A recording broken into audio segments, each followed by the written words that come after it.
Welcome to another season of Capital City Sports. I'm your host, Kendall Smith. Gamecock Athletics have been busy while we've been away. Here's all you need to know. The women's basketball team has dominated its way to the #1 ranking. Since losing to Indiana back in November, the Gamecocks have rattled off 13 straight wins by an average of 18 points per game and sport an 18-1 record. Men's basketball has taken its fans on a bit of a roller coaster ride. After stunning the defending champion Virginia Cavaliers, the team lost 3 straight, only to shock the Kentucky Wildcats as Jermaine Couisnard nailed a buzzer-beating three-pointer. They sit at 11-8 as conference play continues to ramp up. Despite a disappointing season, the football team has had a huge start to the offseason. Coach Will Muschamp hired former Colorado State coach Mike Bobo as offensive coordinator and quarterbacks coach.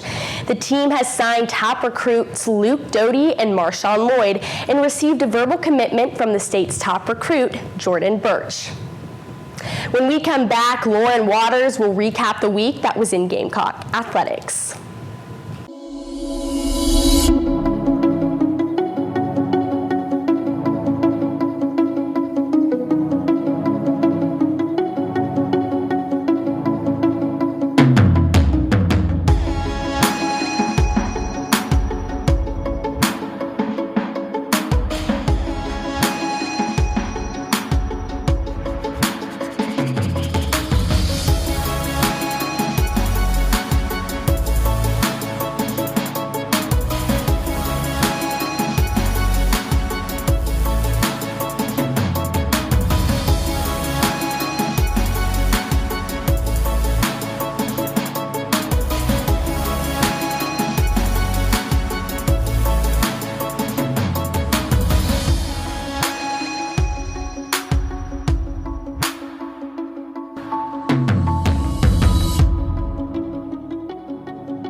Welcome back to Capital City Sports.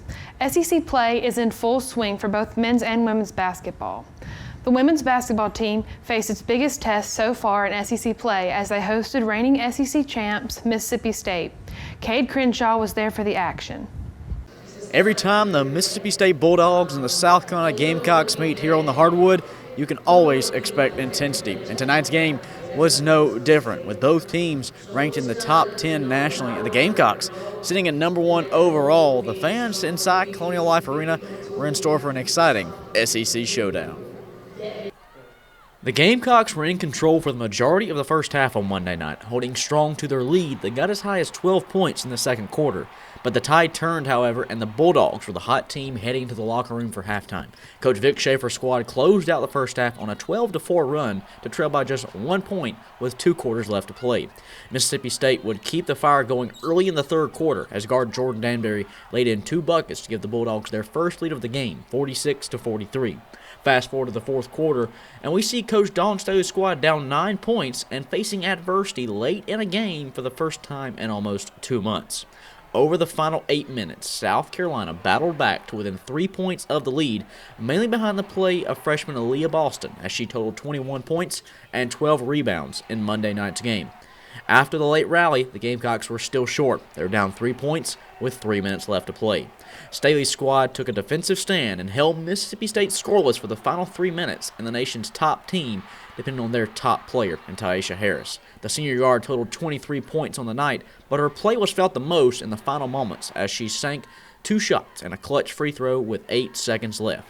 Up by 2, Zia Cook gave the Gamecocks the defensive stop they needed as she stole the Bulldogs' inbounds pass to secure the 81-79 Gamecock win. For Capital City Sports, I'm Cade Crenshaw. Thanks, Cade. Men's basketball looked to build consistency last Saturday against the Vanderbilt Commodores after an up-and-down start to the season. Connor Lomas was at Colonial Life Arena for the SEC matchup. After suffering a loss to the Auburn Tigers, the Gamecocks would defeat Vanderbilt with ease on Saturday night. The game began very back and forth, with both teams trading buckets early on. Vanderbilt started hot on the three ball, with the Gamecocks responding well in the paint, as well as turning defense into offense and going on a very early 8-0 run. Forward Mike Kotsar would look alive in the paint early on, but wouldn't see many minutes throughout the game as he got into early foul trouble. Justin Minai would play big minutes in this game, tied with a team-high 14 points, and kept pushing the ball off of turnovers, turning defense into offense. Guard Jermaine Cuisinart distributed the ball well today and didn't score big, but it didn't matter as teammates around him stepped up. A.J. Lawson would have two big threes early on that kept the momentum rolling through the second half for the Gamecocks. In the second half, it was all Gamecocks as the offense exploded. Offensive rebounds played a big role, and the Gamecocks had many second-chance opportunities.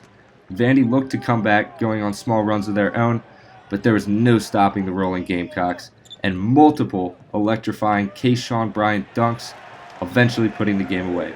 The Gamecocks will take on Arkansas this upcoming Wednesday, the 29th. From Capital City Sports, I am Connor Lomas. Thanks for that, Connor. When we come back, Kendall has everything we couldn't get to. Stay close.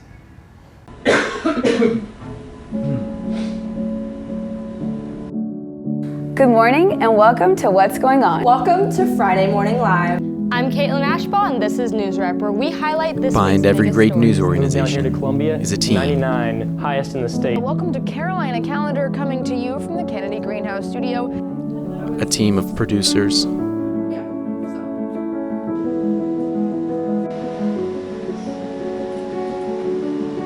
A team of anchors. Three-year-old Janelle Burton for armed robbery. Earlier this week, rumors stirred that President Caslin was Reporters. Why they chose to participate in such a worthy cause. of 2022. But behind me, residents. One of those well-known traditions on campus. From the tiger burn to playing the sand. But we're not just a team. This is like my life in the future. I know. Word now for the first day of fall. We're a family. I love game day. No one keeps you closer.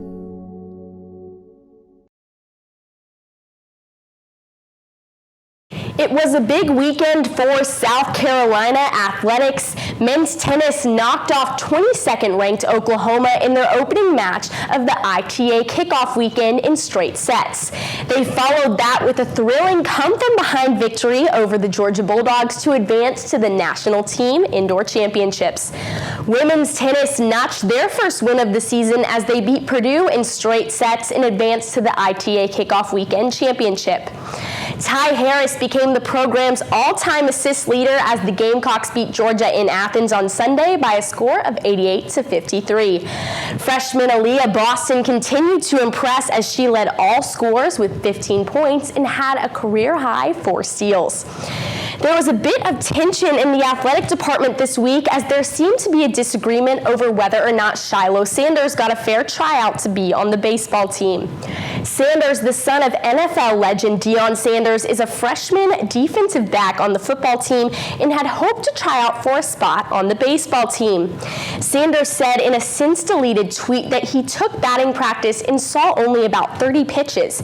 Meanwhile, baseball coach Mark Kingston said Sanders was given the opportunity to hit on multiple occasions. He also said the football team wanted Sanders full-time and he wanted to respect the program's decision since they are the team who gave him a scholarship. Before we wrap up, devastating news for the entire sports community broke yesterday. Kobe Bryant died in a helicopter crash along with his 13-year-old daughter Gianna and 7 others. He spent all 20 seasons of his career playing for the Lakers and was a 5-time champion and 18-time All-Star. He will forever be regarded as one of the game's greatest icons for his achievement both on the court and off of the court. Bryant is survived by his wife Vanessa and his 3 other daughters. To a man who was the face of a playing generation and whose impact transcended sport, thank you, Kobe.